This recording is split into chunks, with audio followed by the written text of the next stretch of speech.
Je suis Séverine Manouvrier, chargée de projet à la Fédération des métiers d'art d'Alsace, la FREMA. Nous sommes dans l'atelier de Fatima Husta, qui s'appelle Elisanès, qui est un atelier situé à Colmar et spécialisé dans la création de robes de mariée et d'exception.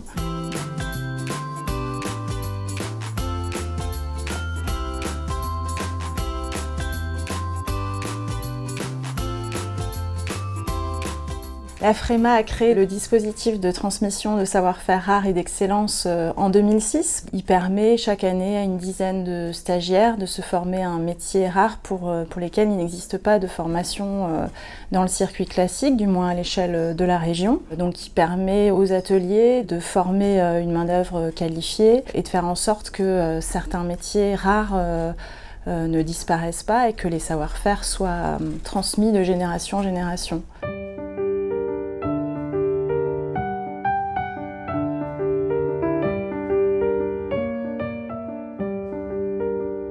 Le principe de ce dispositif est de candidater en binôme. Donc, les stagiaires font la démarche de trouver un artisan formateur qui les accueille au sein de leur atelier pour les former au métier qu'ils ont choisi. L'année se répartit sur 12 mois à temps plein en atelier et en complément, on propose des séances théoriques en regroupement avec les autres stagiaires à raison d'une semaine par mois pendant 6 mois, ce qui représente à peu près 150 heures de cours théoriques qui portent sur tous les aspects de la création d'entreprise, qui leur permettent aussi d'avoir des notions pour pouvoir montrer leur travail dans des expositions, dans des salons spécialisés.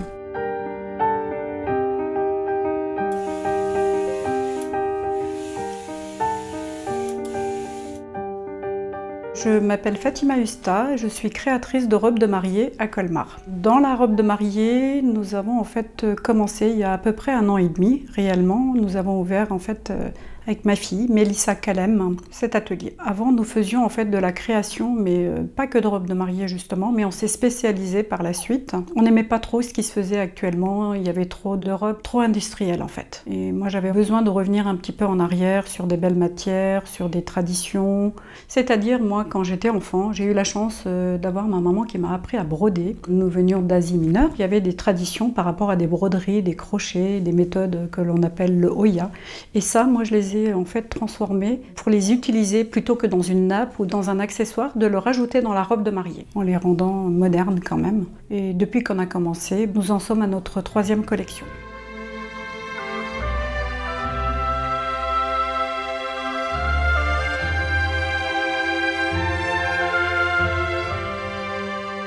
Moi, c'est Da Silva Carlos Joana. J'ai intégré le dispositif il y a 2 ans, suite à mes études de stylisme, parce que je trouvais ce que l'on apprenait au sein des cours d'école de mode, c'était très industriel. Et j'avais envie d'avoir un retour au travail manuel, aux techniques ancestrales et pas seulement au calcul de prix, au métrage et ce genre de choses. Johanna, en fait, était déjà là en stage chez moi lorsqu'elle faisait une école à Colmar. Elle est partie donc à Lyon pour poursuivre et elle nous a jamais vraiment quittés. Elle venait me voir, on a vraiment beaucoup sympathisé ensemble et puis par la suite, elle a fait le cursus de la FREMA pour pouvoir intégrer la boîte. Et nous, comme nous ne savions pas où nous allions vraiment, donc ça a été un joli tremplin pour nous permettre de l'apprendre par la suite. Et c'est ce que nous avons fait au bout des 2 ans.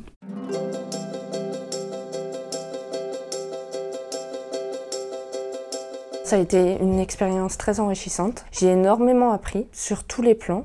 Il faut savoir aussi que les cours que l'on reçoit durant la formation sont très enrichissants. Ils complètent vraiment la formation. Par exemple, la communication qui nous apprend à, si plus tard on veut créer notre marque, communiquer dessus, gérer les réseaux sociaux, ce genre de choses. J'ai terminé la formation, donc maintenant je suis embauchée au sein de l'atelier Elisanès. C'est l'opportunité pour moi de faire ce que j'aime vraiment, c'est une réelle chance de pouvoir travailler les matières de cette manière. J'apprécie aussi vraiment tout ce qui est le travail minutieux. Les petits détails, on peaufine vraiment tout.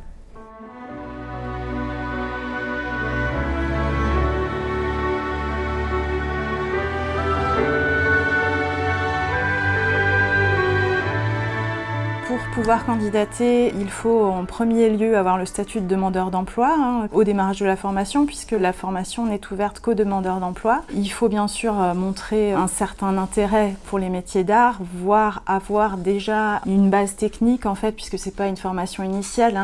Les métiers sont souvent très complexes, donc en un an c'est un petit peu court pour être formé à des savoir-faire quand même assez élaborés. On accueille souvent des personnes qui sont en reconversion professionnelle. Il n'y a pas de limite d'âge, on a des stagiaires qui ont entre 20 et 50 ans même. C'est une formation qui est entièrement financée par la région et le Fonds social européen. C'est un dispositif du coup qui n'implique aucun frais, que ce soit pour le formateur ou pour le stagiaire. Donc ça, ce sont quand même des données intéressantes pour les deux parties.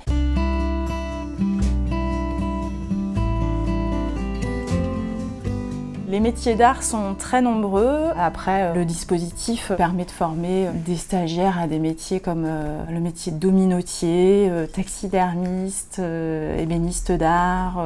C'est très varié. L'Alsace est une région très riche. Tous les domaines sont représentés, ce qui est assez rare comparativement aux autres régions. La FREMA, entre autres institutions, contribue à développer le secteur des métiers d'art en organisant tout au long de l'année des événements qui permettent aux professionnels de montrer leur travail au public par l'organisation d'expositions, de salons, comme le salon Résonance qui a lieu chaque année début novembre au Wacken et dans lequel les stagiaires du dispositif ont un espace dédié dans lequel ils peuvent exposer une pièce qu'ils auront réalisée au cours de leur formation, ce qui est une vraie chance pour eux puisque c'est un salon européen des métiers d'art. C'est une belle opportunité en tout cas de se faire connaître.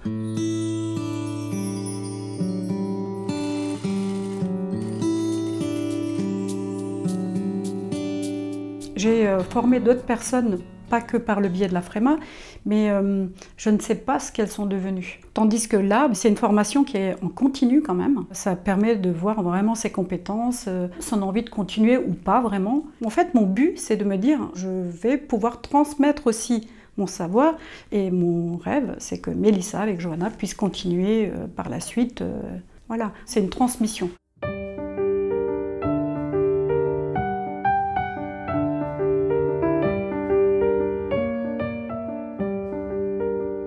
Depuis 2006, donc, le dispositif a permis de former plus d'une centaine de stagiaires. Dans la plupart des cas, ils ouvrent leur atelier. Après, ce dispositif peut également se faire dans le cadre d'une reprise d'activité, dans le cas de départ en retraite, par exemple, d'un artisan qui souhaite pérenniser son activité au travers d'un nouveau collaborateur. On a par exemple Jean-Jacques Herny, le fondateur de la FREMA, qui est un ébéniste d'art de renom installé à Colmar et qui a d'ailleurs formé Franck Muller au tout début de la mise en place de ce dispositif, et Franck Muller a donc repris l'atelier de Monsieur Herny, donc c'est un très bel exemple de réussite. Après on a aussi d'autres très beaux parcours, je pense notamment à Xavier Noël qui est doreur ornemaniste, qui a mis son savoir-faire traditionnel au service de la création contemporaine, donc c'est un exemple qui représente assez bien la tendance actuelle des métiers d'art. Puisqu'aujourd'hui, les métiers d'art, on a un peu une image parfois poussiéreuse, alors que dans la réalité, c'est pas du tout le cas. Les métiers d'art s'inscrivent dans une vraie démarche contemporaine.